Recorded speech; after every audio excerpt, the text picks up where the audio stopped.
अस्सलामु अलैकुम। औज़ु बिल्लाहि मिनश शैतानिर रजीम। बिस्मिल्लाहिर्रहमानिर रहीम।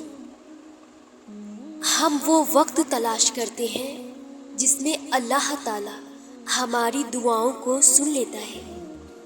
इसलिए मैं आज ऐसे दो वक्त रमज़ान के महीने में बताने जा रही हूँ जो बहुत ख़ास है, जो बहुत अहम है। वो दो वक्त ऐसे हैं जिनमें अल्लाह ताला अपने बंदों की दुआएं ज़रूर सुनता है, लेकिन हम लोग आम तौर पर उन दो वक्त को मिस कर जाते हैं, भूल जाते हैं या छोड़ जाते हैं या फिर आराम में मशगूल होते हैं। वो दो वक्त ऐसे हैं कि आप अपने हर प्रॉब्लम को अल्लाह के सामने रख सकते हैं। अल्लाह सॉल्यूशन देगा। माना कि ठीक है, जो मुकद्दर में लिखा है वही होगा, लेकिन हमें दुआओं के ज़रिए अल्लाह ताला हमारी तबीयत को ऐसा बना देता है जो मुकद्दर में लिखा होता है।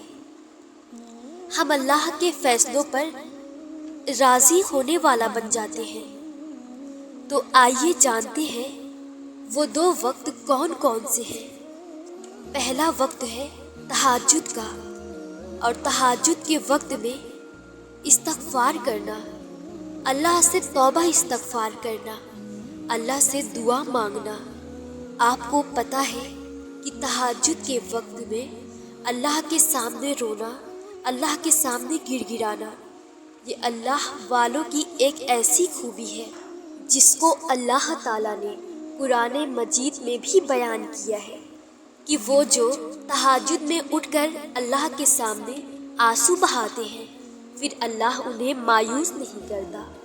ये तहज्जुद का वक्त आम दिनों में भी बहुत ख़ास है, लेकिन रमज़ान के महीने में ये और भी ज़्यादा ख़ास है। उसकी वजह है कि रमज़ान के महीने में हर चीज़ की फजीलत बढ़ जाती है। तहज्जुद में अल्लाह खुद फरमाता है कि है कोई मांगने वाला जो मैं उसे अता करूं, है कोई मुझसे तलब करने वाला जो मैं उसे अता करूं। तहज्जुद के वक्त उठिए और फैला दीजिए अपने दामन को अल्लाह के सामने, फिर रोना शुरू कर दीजिए।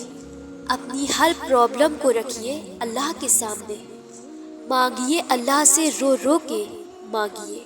इंशाअल्लाह अल्लाह आपको मायूस नहीं करेगा। दूसरा वक्त है इफ्तार का वक्त। अल्लाह के रसूल मोहम्मद सल्लल्लाहु अलैहि वसल्लम का फरमान है कि इफ्तार के वक्त रोज़ेदार की दुआ ज़रूर कबूल की जाती है।